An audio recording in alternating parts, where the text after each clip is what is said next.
Okay, fresh off the back of being nominated for the Player of the Six Nations, last night named for a third and record time as Munster's Player of the Year. 41 caps for Ireland, 141 caps for Munster, a British and Irish Lion, and the second best farmer to ever play for Munster. Welcome to the show, CJ Stander. Thanks, guys. Thanks for having me, man. Can I get you to introduce me to everyone when I walk into a room next time, please? Absolutely. CJ, it looked. You paused at the end like you were expecting more. I think you got plenty. I knew he was there. Who is a better farmer that played for Munster than me? Can you guess who I'm giving it to? Yeah, well, John Hayes, surely. Of course, yeah. I'm very humble of him. He oozes. Hayes oozes farming. I don't know if that's a smell or just you see something about him. That is, if you're a farmer out and out like John Hayes, you dress the part as well when you go to town. So I'll give it to him. Fair play. Yeah, on the rare occasion that he goes to town, I remember hearing that Hayes, when he left Munster, he put down the window of his car, probably rolled it down. It's probably an old car, and threw his jersey out the window. And threw his iPhone out the window and was like, don't ever contact me again. I'm going back to the farm. So look, CJ, you're annoyingly squeaky clean. I've been on to some of your current teammates looking for any bit of gossip I could get in you, and they gave me nothing. He's really hard. Really? He trains really hard. And he shouts a lot in the gym. I was like, come on, give me something more than that. Ronan O'Mahony did say that you're a terror for Dundee and buying and selling stuff on Dundee. And you've just told us that you often sell free stuff you get from Irish rugby players on eBay. So, is this your realm? Awesome. There you go. I'm glad you mentioned that. I like to buy and sell stuff. I do sometimes tend to sell free stuff that I get if I have too many of them. That's a great excuse.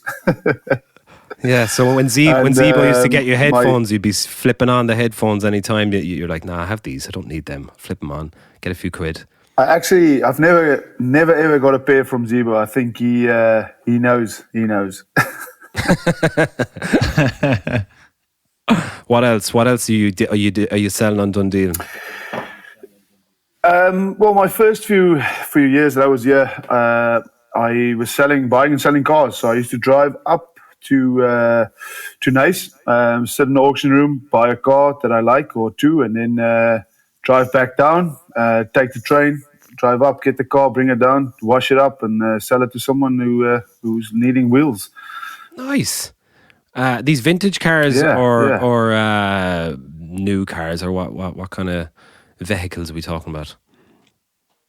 Now, vehicles. I had to firstly see the market, so I saw a lot of people with some free money, like Passats. So I made a good bit of money out of a Passat, so all not brand new, but second hand. Yes, you wheeler dealer. Actually, in other news, Marcus Horan was on to me the other day, giving me basically a special offer to all ex-players for a brand new barbecue device never seen before in Ireland. It's called the Firebox by CJ Stander. Now, I'm an Irish barbecuer, and I'm like, it's brutal. It's a little. I have a little thing with a few coals on it that I put up a feckin' brolly over for most of the year and cook a poor steak. So you obviously think we need to up our game massively in Ireland? I think, I think so for sure. You might as well enjoy it while you're standing in the rain, So leave the brolly behind and. We haven't launched yet, but it's going to come in the next few weeks. We're going to bring in a nice barbecue, freestanding units, or you can install it in your house like people have done, like John Klein, but it's a bit extensive. But there's a few good options out there. While you're standing in the rain, you might as well enjoy a few drinks and a nice fire going. They're magnificent. They're properly like a braai, what do you call it, fire pit that you'd see only in South Africa, right? Yeah. So that's the idea. I just felt that me and the partners in it felt that with COVID you can't really go out and enjoy yourself. So might as well with the right guidelines, get people over to your house and have a few people around a fire, because I feel fire brings people together. That's our main slogan. Is that the way? Is that where it comes from in South Africa? That it's like everyone gather around, slap a few steaks on there, have a few beers, because it's a real process. I actually went to a few houses when I was there, and on my honeymoon, went to Jean de Villiers' house, and he made a ridiculous braai barbecue for us, and cracked some decent wine for us, and it was a whole process that I don't know, I could totally buy into it. Yeah, I think with socialing and stuff, when we're allowed to again, that normally what I feel is we get to people's houses, we eat as quick as we can, and then we're like, all right, great, add some food. As rugby players, we tend to anyway. I get to your house, I eat your food, drink your wine, I leave. I think we can get a bit of a social thing going there and sit down, enjoy the fire, talk about it, put some meat on, show you how to cook it, burn it maybe, but enjoy a few pints and have a few great stories, because that's for me what the fire is about, and rugby. The stories, not really just the game. Tell some ghost stories around the fire. Ghost. Well, you can try to anyway. Yeah, well, look, you're here today to talk about the Tackle Your Feelings campaign, which is set up by Rugby Players Ireland, which is a brilliant campaign. And Trimby, you've done a bit of work with them over the years, haven't you? Yeah, I've been tackling my feelings for. I'm a veteran feelings tackler. I was involved in the first campaign actually, and it's gone from strength to strength. The first one was primitive enough. Actually, it was just us. We just went for coffee in KV's coffee shop in Belfast and just had a bit of a chat. It sounds like it's got a good bit more sophisticated since then. I'd say there was some feelings tackling going on at the weekend, CJ. There's different types of ways you can tackle your feelings. You can soak tackle your feelings. You can impact tackle your feelings. But I'd say at the weekend after the France game, you needed to spear tackle your feelings on Sunday morning when you woke up. Tell us how's the mood in the squad in light of the campaign and the way things went, obviously. Well, that's a very, very good one. Nice, Drumby. It's difficult, we've all been involved, and when you play well and you lose, then it's fine. Then you just move on, got the next game going. But if you make mistakes like we did, because I feel we were not far off from winning this competition, if going back to the first two games, and especially with this game, we had a great week, played well against Italy, had a few new guys coming in, and mistakes-wise, that's not acceptable. You can't make them. We had opportunity to score tries. We didn't take that.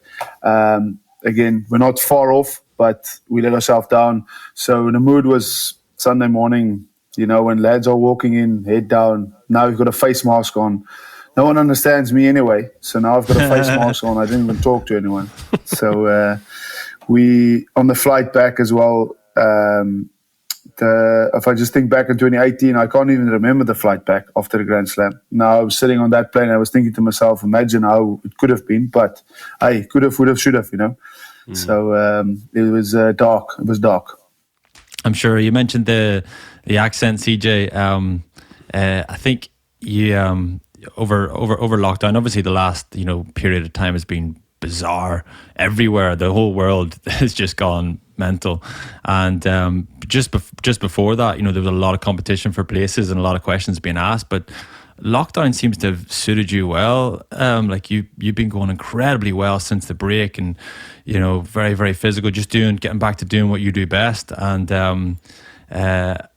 it's strange. Barry was just saying before, actually, I didn't realize this. In South Africa, your criticism would have been that you weren't big enough, you weren't physical enough, but you seem back to your big physical best. In South Africa, I think they said you weren't big enough and you weren't Irish enough, so you said, right, okay, that's fine. I know just the move. But you personally, let's get away from obviously the disappointment from the team perspective of the weekend. But you personally you must be happy with how you've gone since the break.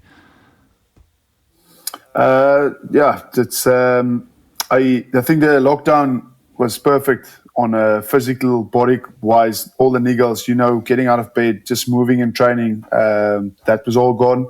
I don't know if you saw that clip of me training with the sheep. That was vital for my training regime. Yeah, we did. I almost lost my contract because of that. But Really? then the third thing is, I thought it was funny. Send it to all my mates, put on Instagram, oh yes, I'm going to make a few people laugh. You get a phone call or a text message from a few head coaches. You're like, hey, shit, I need to actually take this off. Were you worried, you were worried you were going to get cancelled or you were going to get in trouble from sheep lovers out there? They were going to be upset by that. That was I thought when I put it up, I thought, right, okay, sheep lovers, exactly. I'm going to be in trouble, yeah. The Welsh should be on to you.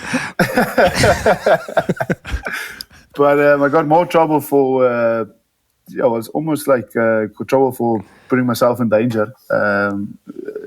Luckily, the camera's not around all the time. But so got through that anyway. And then just in South Africa, realizing again, what we do is it's a privilege playing this game, getting the treatment we get as rugby players, and being physical and able to do stuff. I worked on a farm for 2 months, full on with my hands, with our guys, and I just realized that, come on, man, what I'm doing is easy. This is the easy job. Being here in the fields or being in there, it's tough. It's a tough job. So I just realized, just enjoy it, mate, and all that pressure of being the best all the time is just gone, because I know that if I prepare well, train well, then Saturday I can just go and enjoy it. And I wish I told myself this 4 or 5 years ago, because then you guys, you were probably privileged enough not to be out of form in your careers, because you've been unbelievable every game that you played. But I had a bit of a dip there last few years, and as soon as you realize you're not performing, it's already too late. So you're in trouble. Then you need to fix things. But I think South Africa was good for me, just to put me back on track and give me a right perspective. Wow. That's brilliant, man. I love hearing that. It's amazing that you can take advantage of this opportunity the situation we've all found ourselves in. And, something like that can properly change your life, can't it? But what I was talking to Trimby about beforehand I've seen the cartoon that Rugby Players Ireland have put out about Tackle Your Feelings with you in it, and it was something I wanted to ask you about. Is that initial decision to come over here was based around being told that you weren't big enough to play for South Africa, which is kind of told in that cartoon, which it blows my mind that someone would say that. Was that a particular person that said that to you at the time, or it came down to one person, so it was tough conversations. You're sitting there and you're hearing these things, and it got to a point where I had to fly my dad up to Pretoria, and he's a busy man. Like, he doesn't even he's been to Ireland once, so he doesn't want to fly. He hates flying. So anyway, came up and had a conversation. I met your dad on tour in 2016. Actually, do you remember the conversation? Oh man, we'll touch on it afterwards. Go on. But yeah, it was probably one of the best. I've never heard anything like that from my dad talking to someone else, English as well. So, but I will touch on that coming after this. So we got him in the room and we sat down and said. So we just said, I looked at my dad and he looked at me and he said, right, finish this year and then you're coming to the farm. That's it. You might not be big enough to be here, but I know you can lift a few things and you're smart enough to do a few things, So that was the decision. Because rugby is, or in life in general, when you get shot down, at some stage you go, right, this is the bottom. I'm just going to get out of this thing and just do something else and find happiness in another place, So that was it. That was that point for me. Does it anger you now to think back, like as a more mature man now with a young daughter yourself, that someone would do that to a young ambitious person? That someone would say you're you're not big enough, you're never going to make it. Just putting a full stop at the end of it is, does that make you angry now thinking back? Are you kind of happy that to be faced with those kind of challenges? No, I think anger is probably it's more happy with that situation, because I've learned a lot from myself, and learning that you need people to talk to. You need a good support structure, like my family at that stage, my dad and my wife, my fiance, sorry, at that stage. And you need to talk about things, because for me at that stage, I felt like this is the end of the world. But then if I look back at it now, it's probably just a small bump in the road that just pushed me into another direction. You know when you've got one of those lowrider cars and you're like going into the mall and there's this big bump, you're like, right, I can't go over the straight, I have to go sideways. And then you just turn your direction, you make it over. That's just it, you make it over. And I just moved on. So I've learned of that, and bigger things came across my path again in my career so far. But then that situation made it easy for me to control this, because I had a tool to control big issues straight head on, and if I couldn't control it, then I just leave it. And small things now at this stage, I just laugh it off, so it was a great learning experience. Jeez, we're touching on a lot of things, obviously in relation to the Tackle Your Feelings campaign, because that's massively part of that message that Rugby Players Ireland are trying to deliver. Just kind of know yourself, know what makes you tick, and know what you need. And in that moment, you needed a chat with your dad, and you needed to get perspective and see what other options there were out there. And similarly, over the last couple of years, if you're struggling with a bit of form, just you need a lockdown. You need like a new perspective, and a new kind of realization of how much you love rugby. Tell me about the conversation that you had with CJ's dad, Trimby. Oh yes, he. It was a very brief conversation, very Afrikaans, I would say, very straight to the point. CJ, he goes, we were standing outside the hotel, and it was game day in Cape Town, and I said, he came over. And I said, "Oh, how are you?" And CJ introduced me, and I said, "Nice to meet you, Mr. Stander." And he goes, "Yes, we're going to fuck them up today." And I was like, "Okay, goodness." I thought CJ was up for the game, but CJ's dad is incredibly up for the game. So what you described, CJ, with that, whenever you left South African rugby, that kind of. That comment from your dad kind of makes more sense now, because he was fired up to kind of make a point, and you made that point on Patrick Lambie's face later on that evening. Had to go there. He's you had to go there. But my Sorry, dad, he's a CJ. legend. No, you're fine, mate. It's that was probably the next biggest hurdle, and still to this day, that Patrick Lambie hit. It's.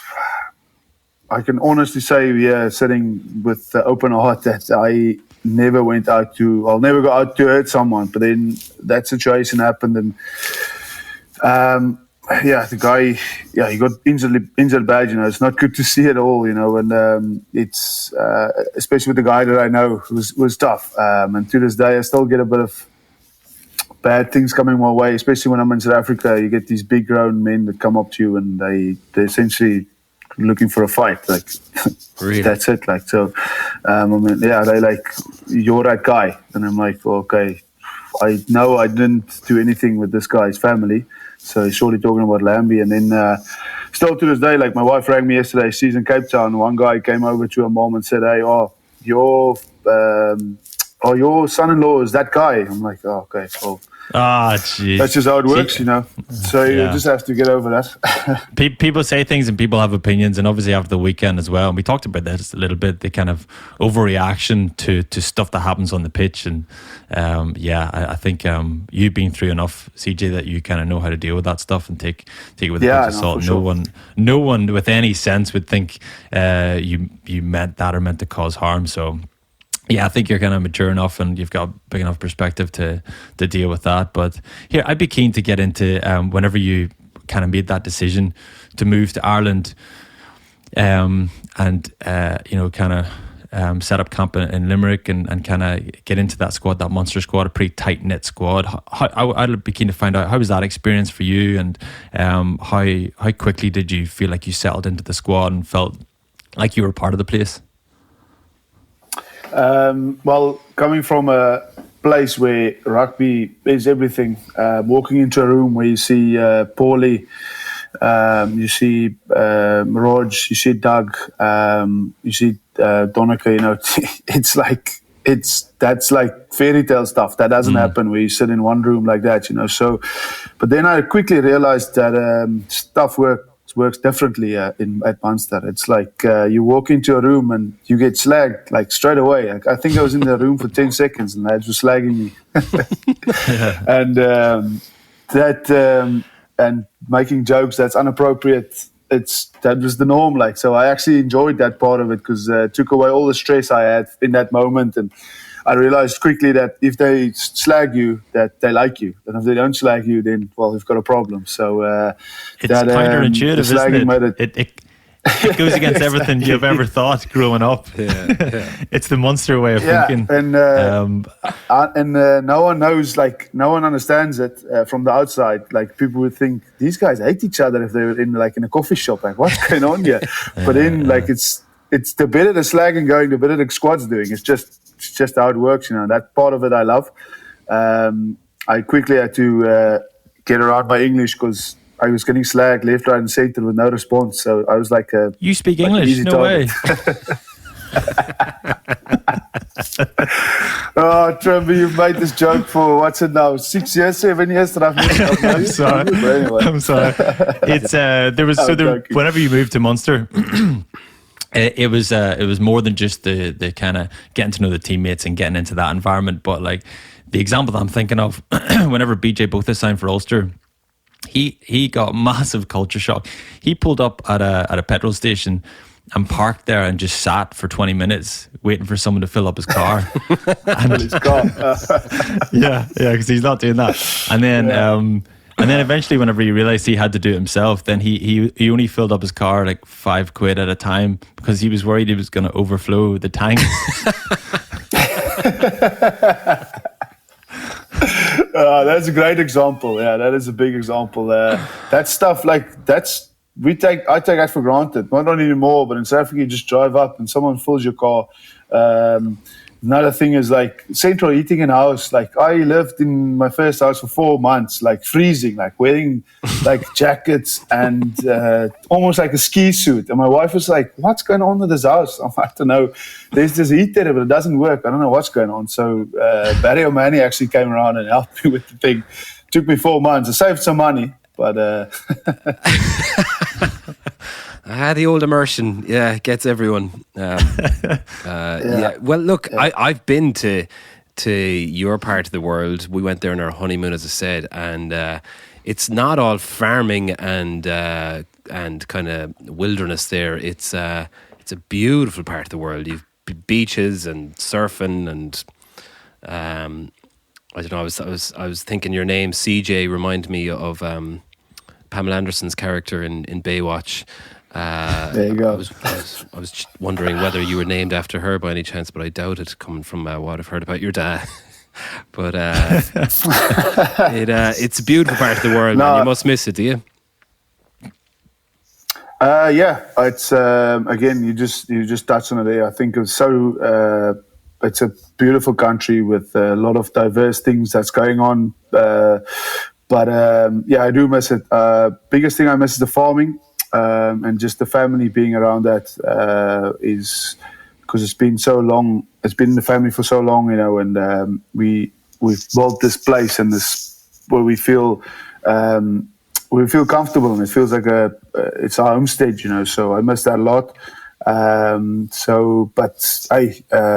I've got a great support structure here. I've settled in Limerick now. Been in my own house here for the last 5 years. So I call this my homestead, and I've got good friends and everyone looking out for us, And it's a difficult thing, but we all know that me and my family knows that this is it for us now, and this is our happy place. And looking at what Trimby was saying earlier on about the way you're playing the game now after lockdown, you're playing out of your skin. And when I looked at it at the weekend and thinking about it over the last few days, it kind of feels like you're playing in a way that is going to make you it impossible not to be picked for the Lions heading to South Africa next summer. I mean, is that at the forefront of your mind now that you just need to play every game and empty yourself, empty the tank every game and get your name on that squad? Yeah, so Trumpy knows my dad. So every phone call I have with him, he's like, "You need to make sure you're fucking coming," like, all the time. Like, so that is because he's already selling tickets to his friends. I don't know where I'm gonna get them from if I don't make the squad. So that's big pressure. But it is in my mind. The biggest thing for me is just at this moment, I'm enjoying rugby. I'm enjoying going out, being physical, being in the gym. I've actually started watching what I'm doing in the gym and make sure that I understand what I'm doing firstly. But I just want to make sure that the other part of it as well, there's young guys coming through with good talent. I want to make sure that I'm an example for them. I don't want to bog their minds with do this and I'm telling you this. And if they have questions, yes, I'll talk to them. But I just want to be an example. And again, just train well. And I seriously need to win something with Munster. I feel I've been here for a long time. We've got an unbelievable squad. And I need to win something with Munster because I need to give back something to that jersey. Brilliant. I love hearing that. Well, there is a huge shift in how they've been playing over the last few weeks, isn't it? 4 great wins and just in the last 2 games in particular, a shift in the style. We're seeing a massive amount of passing and offloading out of the tackle, which is so exciting, and it's been brilliant to watch. Seeing one of the best tries I think ever scored in Thomond Park by JJ Hanrahan last week. Is that something that has come in pretty quickly, or is that something you've been talking about since he got back after lockdown? No, I think we've worked on it before. I think a lot of guys mentioned that we train that during the week, and it's expected of you to train it and have those individual time so that you can be in control of that skill and you can throw a pass like the lads that. I mean, Damien, I was just watching that again, but 2 hours ago, Damien just threw that ball. He's used to that, he does that. So the rest of us, probably me especially, trying to get comfortable with ball and passing, because I think I've probably made 6 passes in my last 8 years playing for Munster, so I need to get comfortable doing that. Wow. But I think Steve came in and he gave us more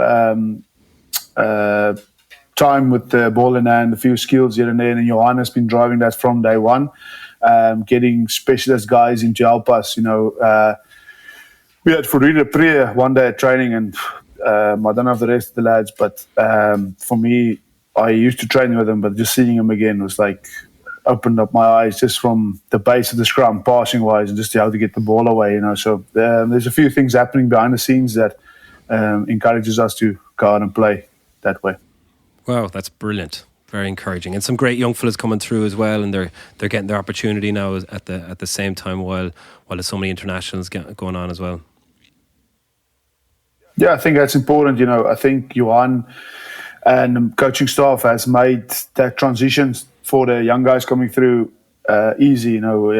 Making sure that they're part of the squad from day one. They've got a voice, and they know that they just have to perform on the weekend. There's no pressure and no stress on anyone to perform. You just have to go out and be yourself and play your game. So he's made that transition easy. And firstly, you need that talent coming through, and I think the talent coming through is unbelievable. You can almost put Billy aside. I mean, he's about 40 years old, but the guys who played in the weekend, you can almost mention all of them as young guys coming through. And it's great to have a fresh breath of fresh air, whatever. There goes my English out the door. But it's great to have fresh faces coming through, and because the squad changes. You both been part of a squad where young guys come in. It changes the dynamic. It changes the squad. There's a new guy coming in. He brings a bit of banter. Some of them are cocky, some of them are not. So it changes the whole dynamic of the squad, and I think that's very important. Great. Well, I think you're a great ambassador for Tackle Your Feelings, and you're a great ambassador for those young lads as well. We also did put out a request to any of our penguins on Facebook for some questions, so I'm just going to quickly fire some of them at you here to finish up. So Stuart Wilson asked, on pints of stout, Murphy's or Guinness? Guinness. Do you have Guinness in South Africa? What's it like? I can't remember drinking it. There's a massive factory in Kenya. You don't get them in the kegs, but you get them in the cans. The can is actually a lot better than the one you get in Ireland, because it's understandable. You need to drink it out of the tap, but it's the second best thing. It's not. It's good. It's good. Okay. Who Mark Kerr asked, who's the best South African native over the years to move and play rugby in Ireland? And you can't say yourself, obviously. That's a shame. Well, I think sorry, and play in Ireland. In Ireland, not for Ireland. In Ireland. No, I think it's Marcel Coetzee, my man. That guy's playing rugby. He's been unbelievable, and that's not in recent years. I think that's part of the question. He's playing unbelievable rugby. He's a guy that I actually look at his game. He's consistent, like, for days. That is just a fact. Yeah. Yeah, amen to that one. Des Cunningham asked, Rassie said the Irish are soft. Are we? No. He said that about a few teams that we played against as well. So for Munster, so I think he's trying to get up. He's trying to get the squad going on that day, you know. So I don't know if he has a different perspective, but I've played in some unbelievable training games and unbelievable interpros where guys are physical and strong, and you can't. I believe anyway that Leinster has been dominating for the last good few years, and they've won Europe a few times. They won the Pro 14, and if you're soft, then you'll probably be at the bottom, I think. You're going to be sticking that one up in the dressing room next time Ireland plays South Africa, I'm sure. Darren Ryan finally asks, where in Limerick are you stocking your hellbent Boerewors? I've totally butchered the pronunciation of that, I'd say. Range of sausage. Unlucky. Where can that be found? Yeah, go on, correct me. That's Boerewors. Just have to be aggressive. Boerewors. There we go. Nice.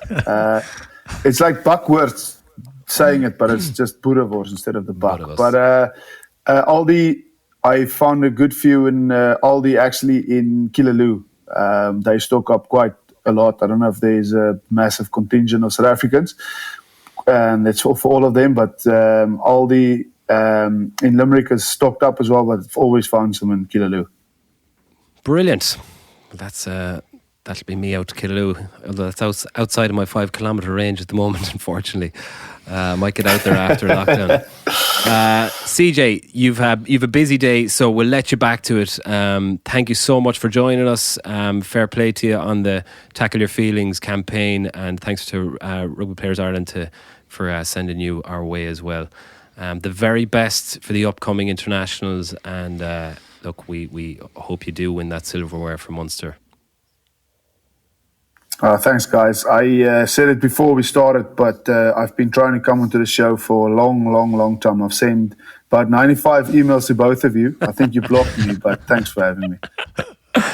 Finally, we let him on. You're welcome. All right, man.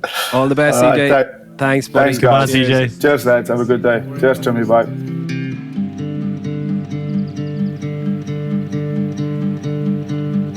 Recently, we launched our Patreon page for our nearest and dearest penguins, and you've been just lovely so far. Please support your Uncle Barney, your Auntie Andy, and Her Holiness Sister Dermy of Assisi for the price of an onion bhaji, A Cliff Richard calendar, 5 turnips, a fidget spinner, a packet of Weetabix, a microwave dinner, conceding a last-minute consolation try to Zebra, a Simply Red album bought in Tesco's, Hunger Buster packet of multi-pack potatoes. You can help us avoid having to send our kids to work at the age of 5. Thank you.